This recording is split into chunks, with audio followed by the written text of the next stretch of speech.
Qui je suis? Alors, je suis quand même plus journaliste qu'autre chose, puisque ça fait plus de 20 ans que je suis journaliste quand même.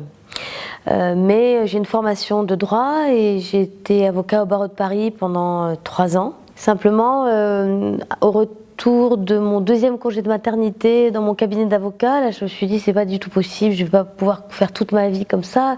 C'était très intéressant, c'était très gratifiant sur le plan narcissique parce que j'étais dans des très beaux dossiers, des très belles affaires, dans un joli cabinet. Mais je m'ennuyais à mourir en fait. J'étais bien sur le plan affectif et psychologique, mais la matière que je traitais, je la trouvais très austère. J'avais envie d'un truc un peu plus incarné, un peu plus humain. Je pensais pas du tout que je pouvais encore être journaliste alors que j'avais déjà 27 ans, 2 enfants, 3 ans de barreau. Enfin, je me disais que de toute façon le barreau était, le journalisme était fermé pour moi. Et puis j'ai quand même décidé d'adresser la parole, d'aller plus qu'adresser la parole à une personne que je croisais un peu dans ma vie, d'une façon un peu éloignée, qui était journaliste. Et elle m'a dit pas du tout, c'est pas du tout trop tard. J'ai dit ah bon, c'est-à-dire? Elle m'a dit non, il faut essayer. Je te dis pas que tu seras journaliste, mais en tout cas il faut essayer parce que sinon tu seras très malheureuse quand tu auras 40 ans. J'ai commencé en fait à faire des stages non rémunérés dans la presse. J'ai quitté le barreau quand j'avais devant moi 6 mois de stage non rémunérés dans la presse. Et très vite, pour des raisons personnelles, il a fallu que ça marche, quoi. Ça marche ou que ça casse, très rapidement. Il fallait que je gagne ma vie. J'ai commencé à faire des petites piges, des petits articles. Et j'ai trouvé une petite rubrique très vite, en fait, qui demandait pas de savoir écrire magnifiquement, mais qui demandait d'avoir une pensée bien ordonnée et d'être rigoureuse dans la vérification des infos. Puis un jour, j'ai proposé mes services à elle. Et donc j'ai vraiment aimé ce journal, aimé la liberté de parole qu'il y avait dans ce journal, l'irrévérence aussi qu'il y avait dans ce journal, l'ironie et en même temps le grand sérieux. J'ai décidé de concentrer mes activités journalistiques là-bas en tant que pigiste. Je suis restée pigiste longtemps à elle et après j'ai été engagée, voilà, en CDI. Puis après j'ai fait ma carrière dans le journal. J'ai été grand reporter pendant 10 ans et puis ensuite j'ai accepté d'entrer dans la hiérarchie après une grosse réflexion avec moi-même parce que je me suis dit j'ai peut-être pas quitté le barreau pour aller encadrer les autres et relire les papiers des autres. Moi ce que j'aimais c'était faire, j'étais pas sûre que ça me plairait. Et puis un jour j'ai réglé ce problème avec moi-même en me disant que de toute façon faire je saurais toujours refaire, mais que faire peut-être que je savais pas et peut-être que ça valait le coup d'essayer d'apprendre. Et que de toute façon, si ça ne me plaisait pas, je pourrais toujours réécrire des articles.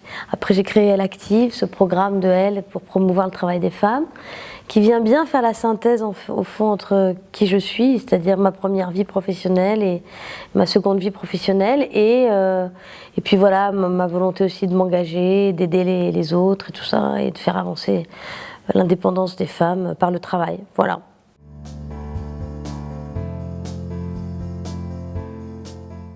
Alors, l'objectif de ce livre, c'est d'aider les femmes à comprendre déjà au départ que la compétence technique qu'on a toute dans son activité professionnelle, par exemple moi, je suis une journaliste, je sais écrire des articles, maintenant je suis une chef de journaliste, donc je sais encadrer les journalistes. Ça, c'est un savoir-faire. Il y a toute une dimension autre, différente, complémentaire de cette expérience qui est absolument indispensable pour réussir professionnellement. Les savoir-être, comment vous interagissez avec vos collègues, vos chefs, vos subordonnés si vous en avez, vos collaborateurs, mais également vos clients si vous en avez. Obtenir ce qu'on veut d'une façon diplomatique, vendre ses idées, voilà, tout ça. Et puis également le faire savoir, c'est-à-dire tout ce que vous réussissez à faire et sur lesquels il faut communiquer absolument pour qu'on sache que c'est à vous qu'on le doit en fait. Pour moi, les savoir-être et le faire savoir, c'est 50% en fait de la réussite. Vous pouvez être une excellente marketeuse, mais si vous n'avez pas un peu de marketing de vous-même, vous verrez que d'autres moins brillants que vous, moins compétents, moins bons, qui ont de moins bons résultats, opérationnels, réussiront mieux leur carrière. Voilà.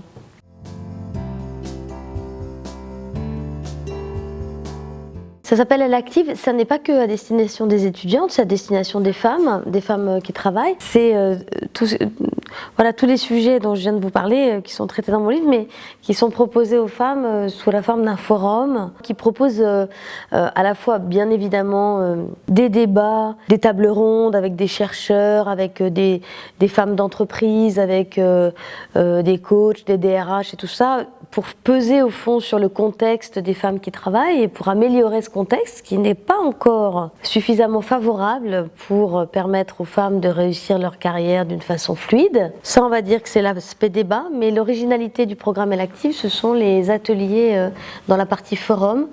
Et à Paris, on a proposé cette année 117 ateliers aux femmes.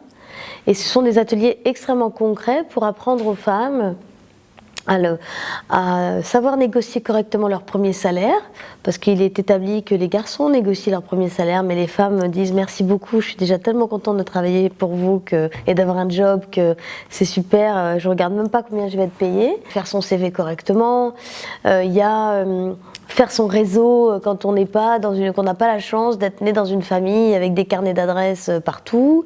Il y a des ateliers pour avoir une jolie photo de son CV, donc on est adossé à L'Oréal Paris qui vient vous maquiller, vous coiffer, vous photographier, vous repartez, vous avez une très jolie photo pour mettre sur votre CV et vos profils numériques. Mais bon, 117 ateliers, il y a des quantités astronomiques d'ateliers. On propose, et notre force à nous, c'est vraiment de mettre en lien des gens qui normalement ne coexistent pas. Et donc dans ce forum, il y a une communauté de 300 experts bien sélectionnés par nous. On fait très attention à qui on demande de faire quel atelier. Et les femmes sont ravies. Et elles sont chaque année plus nombreuses à vouloir venir. Et c'est aussi pour ça que cette année, on a ouvert une deuxième journée à Paris et qu'on a décidé d'aller en région pour proposer ces ateliers au plus de femmes possible. Et on aimerait bien d'ailleurs aller dans les grandes écoles pour faire des rencontres Elle Active dans les grandes écoles à destination des jeunes femmes mais aussi des jeunes hommes, parce qu'on pense que c'est important aussi de sensibiliser les jeunes hommes aux inégalités hommes-femmes dans le monde du travail et à tout ce qu'ils auraient à gagner, eux, à évoluer dans un monde plus égalitaire, parce que aujourd'hui, dans la jeune génération, les hommes n'ont plus forcément envie d'être dans les stéréotypes dans lesquels leur père était. Et voilà. Et donc ils ont envie aussi de faire bouger ça, mais il faut leur donner des clés pour le faire. Et nous, on sait assez bien leur parler et leur présenter les bons experts pour faire évoluer les choses. Et les jeunes femmes aussi, c'est bien qu'elles aient quelques clés aussi, voilà, des règles non écrites du monde du travail.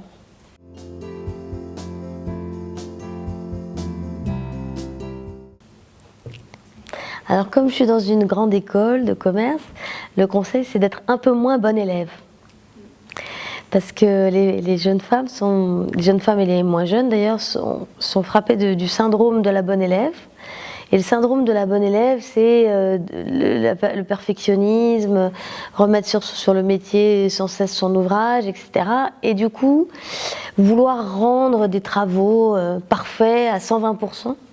Alors qu'au fond, si elle les rendait parfaits à 75, les 25 autres %, elle pourrait les utiliser pour faire autre chose. Ce temps gagné pourrait être utilisé justement pour apprendre à interagir mieux avec son entourage, pour faire son réseau, pour faire son marketing de soi, pour faire savoir et savoir-être.